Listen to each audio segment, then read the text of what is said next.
Magandang umaga mga kananay. Almusal tayo mga kananay. Almusal muna tayo mga kananay bago maglaba. Kahit na naulan mga kananay, laba di tayo ngayon kasi wala akong alaga ngayon.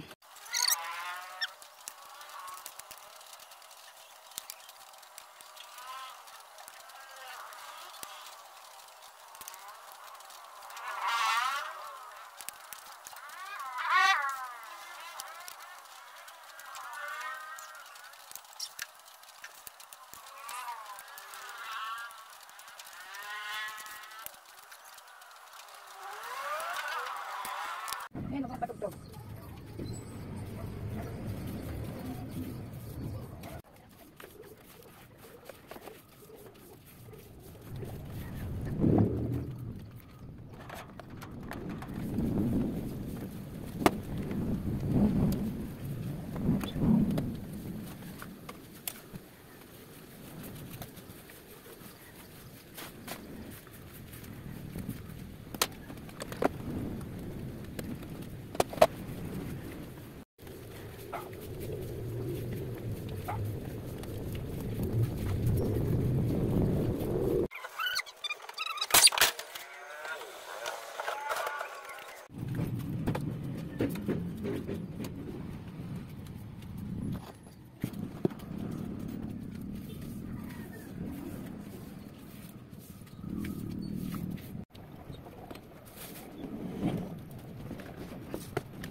Ayan guys, magsisimula na ako ng pagwawashing guys.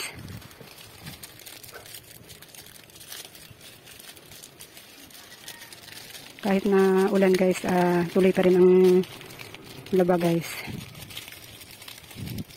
Punong-puno na naman ang sampayan ang loob ng bahay namin mamaya nito guys.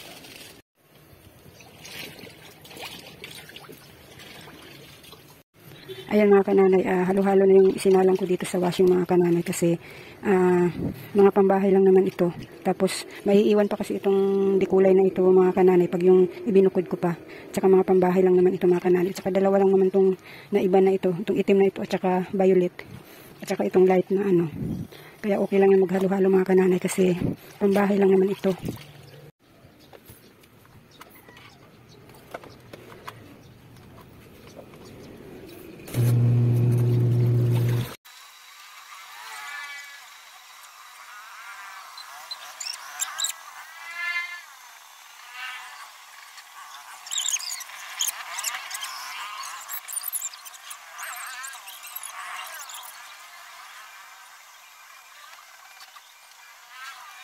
Ayan mga kananay, hindi pa rin ako tapos maglaba hapon na.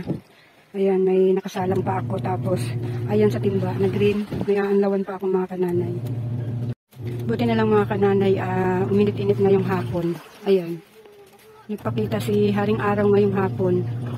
Kahit paano nakapagsampay ako ng kunti dun sa labas. Ayan. Tapos ito naman yung iba mga kananay. Oh, nandito sa loob ng bahay namin. Hindi ko sinampay lahat sa, sa labas kasi pasulput-sulput yung ulan. Kaya yung iba dito ko na lang sinampay sa loob. Kaya yung bahay namin mga kananay, ang bubong namin, puro mga may sabit. Ayan. Ayan. Ito na lang, isang salang na lang ito. Mga kulay itim na itong huling salang ko.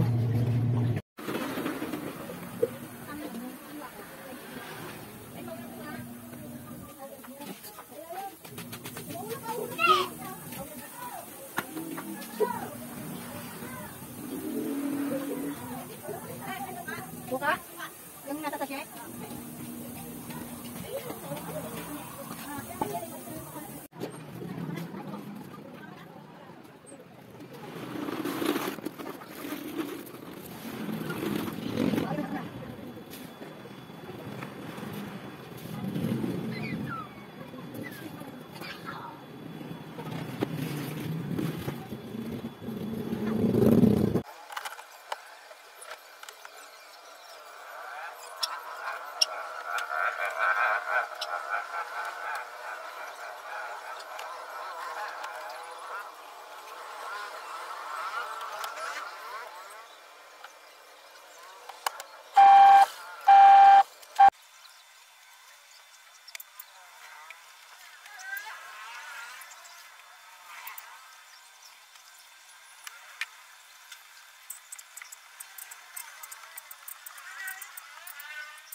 Ayan mga kananay, alas 10 na ng gabi ngayon guys. Nag-aanlaw pa rin ako guys kasi ito, binabad ko to kanina sa sabon. Tapos, katatapos ko lang kasi hugas ng pinggan at saka gawa ng yelo kaya ngayon ko lang ito maanlawan. Ayan guys, mag-aanlaw muna ako guys.